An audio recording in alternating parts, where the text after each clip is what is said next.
Hi everybody. So today I want to talk to you about one woman of many that I treat who have been sexually traumatized, whose sexual trauma affected her sexuality. Some people, when they're traumatized, they become hypersexual, they become very promiscuous. It's a way of acting out the trauma, and that's a way of what they call identifying with the aggressor. That's what some people do. In other words, they rather act like a predator rather than feel like a victim. But many others also, what happens is their sexuality gets inhibited. And that's the story with this lady, that she was very conservative sexually, she had closed down.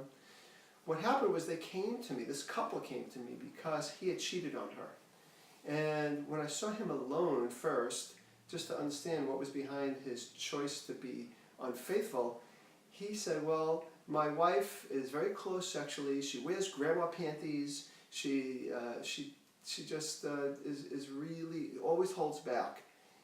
Now, as I learned more about him in the case, the infidelity had more to do with than just that. That was a part of it.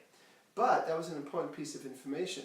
So then I saw her alone, then eventually I saw the couple as a couple. But when I saw her alone, we really, I started asking her questions about where this comes from, why is she so closed sexually, and she told me that she had been molested for quite a while by her grandfather for a period of time when she was very young, 5, 6.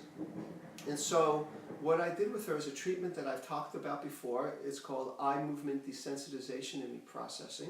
It's an approach that helps people deal with trauma that they've had that has kind of been stuck and running their life behind the scenes, like deep in their unconscious mind. And so what the EMDR does is it stimulates that traumatic memory to join up with the part of the brain that processes things naturally, like we always do. If we have a painful thing that happens, we oftentimes just move through it. But there are certain things, such as her being molested, it doesn't happen that way, it gets stuck. So we did some EMDR, which is the initials for eye movement desensitization and reprocessing. And within 3 sessions, she had already experienced some resolution. That the memories were desensitized, she didn't experience pain from it. She was able to recognize that I'm not a bad person. As a matter of fact, I'm a wonderful person. And she literally took her sexuality back from the grandfather who was the perpetrator that took it away from her. And so now she was experiencing her own sexuality, and that really made the couple's work so much easier. She just was initiating sex. He was absolutely delighted. And then we were able to focus on the couple. And actually, the truth is more on him and his other issues that aside from hers. But as far as she was concerned, she was healing, she was blossoming, full-bodied, owning her sexuality, and it's just been a wonderful, wonderful thing to be a part of.